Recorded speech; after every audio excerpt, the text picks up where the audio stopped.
Hi, I'm Debbie. I'm a career and leadership coach. Hi, I'm Amina. I'm a life and clarity coach, and I specialize in helping my clients through grief. And hello, I am Coach Sarah, a life and mindset coach, and together we are the Collective. Collective Collective coaches. coaches. Yep. And our mission as the collective coaches is to work and grow together as coaches and share our learning with you to support you in your coaching journey and achieving your goals. This approach emphasizes collaboration and shared experiences that we have as coaches, and it offers a variety of coaching styles and methodologies to you all. Together, we help you understand what coaching is and how it works, whether you're feeling stuck in routines that no longer bring you joy or struggling to adapt to a new environment after a big move. We're here to support you in reaching your goals. If you haven't caught our latest episode yet, you are missing out. We talk about the red and orange flags in coaching, such as coaches who lack proper training. We also provide key questions you can ask to ensure the coach you choose is the right fit for you. In this episode, we are going to discuss the patterns of a coaching call. As a prospective client, you should really understand what's going to be happening in your calls. As a coach client myself, I always like to know what I'm getting into. So consider this a preview of what you'll be investing in. The other thing I think that's important is that not all coaching calls are going to exactly follow this formula perfectly, but these are kind of the pillars, the framework. Exactly. Not all coaches are alike. But on a side note, all of our coaching relationships should be grounded in an overarching goal. So that could be explained like the real big final destination that you would like to attain by working with a coach. And then in individual sessions, the coach will lead you in short-term goals that are like pit stops along the way to your final destination. Now that your partnership is grounded in a common overarching goal with your coach, these are the patterns of a call that you could expect, especially if the coach is well trained and will help you get to what you want at the end of the session. So, the first part would be gathering a strong and clear coaching request. The main part is the coaching itself. And at the end, we really want to design the next steps, make them very clear and attainable. So, Amina, how about you tell us a little bit about the gathering of the coaching request process? Okay, so as a coach, my priority is to understand your coaching request within the first 15 minutes of our session. Now, Debbie mentioned that every coaching request or every coaching call is not the same, so everyone doesn't follow this process. But following this protocol ensures that we stay focused on the specific challenges you want to address, making our time purposeful. This pattern is really a clear demarcation of what the difference between consulting and coaching is. And I think that's really important as you're working, as you are explaining that coaching request is understanding that difference.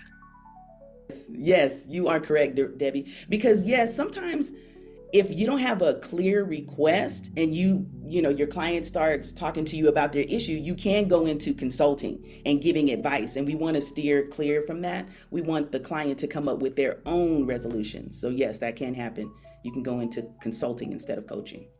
And Amina, tell us a little bit about the common problem that we all might face. Like, how do you help a client if they come to your call without a clear coaching request? Well, typically, if they don't have a clear coaching request, I'll ask them probing questions in order to get down to the actual challenge that they're facing. You don't want them to just start talking about their story because then you can get off course. So you want to stay in control of the call, but usually I ask probing questions to identify what challenge they're having at that particular time. And then once the request is clear, we focus on that challenge and work through it to find the best solution.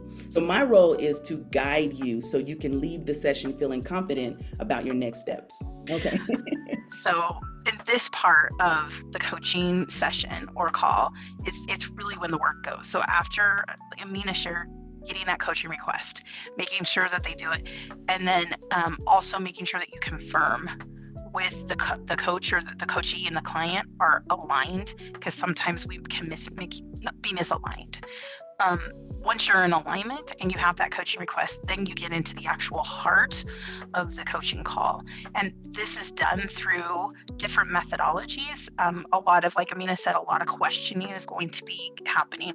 So you could expect open-ended questions. You might do some role playing, some analogy work. You might explore some saboteur language. That's what Sarah specializes in. I do NLP sometimes with some of my clients. That's neuro-linguistic programming. Say that 3 times. And it's really about sometimes when we create patterns of thought or patterns of behavior. And so when we're there and we're in there, we want to disrupt some of those negative pathways. And that's what NLP does. And so those are the different methodologies that a coach could use. There's others, but those are things that they could use. And then another thing that's really important is through your session as a coach, you should not constantly, but recurringly go back and check to make sure, are we on track? Are we following that map that we set at the beginning of the call, like Amina said? So Debbie, I do have a question about NLP. So for those people that's watching and listening to this this program, what is NLP and how do you use it in your coaching practice? So that's an episode all by itself. There's programs and things that people have out there, but it's basically disrupting patterns of thought or behavior that we have through visualization and some sensory type of activities. So it's resetting. Sarah, you had a question too. Yeah, I think the meat of coaching can oftentimes really be challenging for our clients. So we'll come to face the inner demon saboteurs or the blocks that we have. And so whether it's using, NLP or what I do, I use positive intelligence to really confront these negative thoughts or imposter syndrome people are having. Getting to this part of a coaching call is what people really invest in, because we are not your friend, like gassing you up, telling you, oh yeah, like you can get through this. Sometimes you really have to face the negative blockers in your way. That's deep down in your mind. And it's at the point where Debbie mentioned we need to check in with people and see, is this on track with your original coaching request? Or do you feel that something we've unlocked is some new request that's being bubbled up in our session that you really want to direct your attention towards now? Because if we can kind of break it down from the root, maybe this won't impact you in your future endeavors and in the overarching goal that you've set. So this is the really challenging part of coaching that people really underestimate how powerful the coaching experience is. And it's honestly the best part about seeing your clients really work through it. And I think it's just so powerful to be in this portion of a coaching call. Sarah, I think what you just said is really important to mention to our listeners, because sometimes a coach is going to ask you something that you may not actually want to hear. And it's not because there's any malintent. It actually is positive intent in the coach, but we know that the growth lies in that uncomfortable zone. And so the coach's job is actually to poke a little bit at that uncomfortable zone. So if you're always feeling comfortable and like everything's going okay, or you're wondering, you might really want to look at this part of your session and see if you are growing. And it's so important to gather the challenge right in the beginning, because otherwise it could be considered chit chat. You're just chatting and it's not a coaching request. So it's important to hone in on what the solution is as soon as you can. That's a great point, because that's what myself and a lot of my clients have felt challenged or frustrated with regards to therapy. It just feels like chit chat by the end of the day if you're not working through something specific. And so coaching is a very active process for the client and the coach itself. And there's not a lot of chit chat. There's a lot of digging that goes on. Mm-hmm. And Debbie had mentioned how sometimes we may hit a spot that is uncomfortable. And if you're feeling that uneasiness, that could be the block that needs to be worked on. So when someone mentions blocks, it's anything that's hindering you from moving forward. And that's what you want to work on. In regards to the session itself, the coach is leading and directing and also making sure there's enough space to dedicate to the last portion of a coaching call, which is gathering and committing to an action moving forward for the week. So I would normally break this down into 3 parts with my own client. The first one is, let's talk about if you feel complete in the coaching request. If you, as a client, don't really feel like you gathered everything that you wanted from the coaching request, let's talk about how you can move forward with the week ahead and explore that on your own. And if you do feel complete, then we would move on to the second step, which is to build a commitment or an action step or a mini goal throughout your week that you can accomplish. And to do that, we like to use acronyms like SMART. So building a specific, measurable, actionable, and realistic time-bound goal or commitment for the week ahead. And getting really specific can help you further guarantee that you meet that goal or that action by the next session. So just adding that and like telling it to your coach can add that like accountability. Sometimes I like to replace the S in the SMART goal. Instead of specific, make it small, because I myself am guilty of making what I think is a small commitment, but it's really too big for myself. So yeah. And it could be as simple as just preparing your space so that there's less obstacle for you to complete the goal. Like if you need to work out, we'll have your workout clothes ready for you to jump into at the start of your day. The last part of the closing of a coaching call I like to do is to have the client drive and design their form of accountability that best suits them. So for a lot of my clients, they like to text me when they've accomplished the goal that they had set. But I'm curious for you ladies, what are some of the ways that you like to design accountability with your clients? Well, I kind of thought about this one because I was trying to figure out, do I want them sending me messages in between sessions? I think it's a good,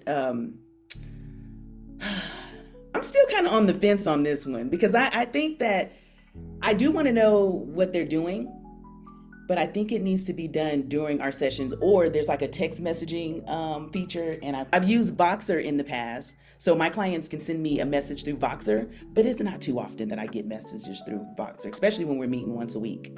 Unless it's an emergency, they can text me. What are your thoughts on that? I like to personalize it. So as I go through with different coaches or clients, some of them need someone outside of their own world to help with that. And if that's the case, that they'll use, because I work inside of businesses, they'll use some of their coworkers to help them inside, and they build their own accountability inside of their world. And so more often than not, they're choosing their own self-accountability. I always do a mid-session checkup though with every client, regardless if I'm part of that equation. But to personalize it, that comes through the questioning in the session that Sarah's covering, that commitment. And so I might ask something like, how will this look to you when you're successful? And in that question right there, they actually create their own accountability. One of the things that I like that Debbie mentioned was building accountability for a client is the client designing and personalizing it for them. I really also like to have them, even when we first start working together, design who's on your team. Like, I'm obviously the coach on your team. Who else is your outside accountability? Because we don't want to have the client be so reliant on us. We want to cut the umbilical cord and make them self-sufficient and learn how to make their own accountability outside of our sessions. So when we design accountability at the end of the call, it's really a practice of how can we strengthen their network, strengthen their communication, and not always have to rely on themselves and not always have to rely on us as coaches. And avoid codependency. Avoid codependency. Exactly. So who is a person that you can rely on? Because that just helps them build stronger relationships outside of our sessions too, which is something that a lot of people have a hard time doing or don't realize they need that in their life. It also builds them for future success. So by using the people that are inside of their team or their network now, when coaching sessions are completed, it gives them the tools they need moving forward when you as a coach aren't part of their story at that moment. Mm-hmm. I also love to close with a reflection of what we just experienced in our session. It's a little bit self-gratifying as a coach, but I like to ask the question, what value did you gather from our conversation today? It's important for the client to recognize the hard work that they put in this experience, because it's really not easy. And sometimes we don't take the opportunity to acknowledge the work that we went through. We're really working towards our goals, those little tiny steps. And It's bringing us closer to fulfillment and our authentic self. So just asking the client, what value did you get? What insight did you have from our conversation? It's honestly the most aha moment they could probably have right before you end the call. And as a coach, it's a part of the call that I look forward to witnessing in my client's growth journey. It's the bow.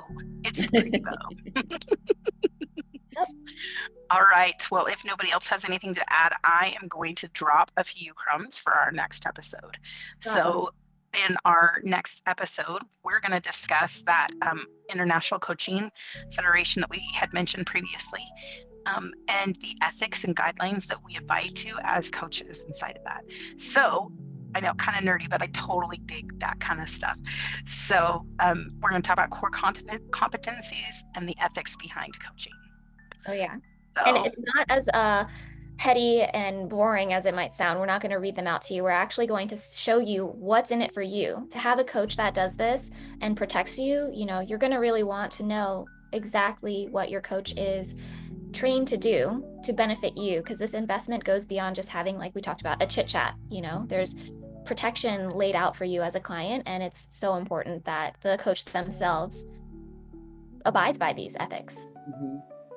So as you, if you have any questions ever, please don't hesitate to message us, to somehow get with us, visit our websites, interact with us on social media, because we want your questions to help drive what we discuss in our coaching collective pieces or the collective coaches. I would love to hear from anybody who has any questions or inquiries about looking for a life and a mindset coach, working with somebody who can help you take your inner saboteurs and limiting beliefs and turn them into your most optimized, wiser self as you move forward through your goals. So I would love to directly chat with you. Follow me at Hello Coach Sarah on Instagram, and let's have a conversation about how I can help you. What about you, ladies? What's your best way of getting in contact with you? So if you have any questions related to grief, and as we know, there's various forms of grief, you can reach me at aminalegrand.com. That's my website. You can also send a message to me via email at aminalegrand, that's AMINALEGRand.consulting@outlook.com. And I would love to have conversations with you to help you find better balance with your work. And if you're a leader, to kind of balance out, how are you navigating those challenging situations? My email is right up there. I guess I should use my finger right there. That's my email. And my website is highaltitudecoach.com. So with that said, we are going to congratulate you for taking time to watch this episode and to learn more about the structure of a coaching call. Thanks for taking time to invest in yourself and make yourself 1% better today. Take care, everybody. Bye. Have a good day.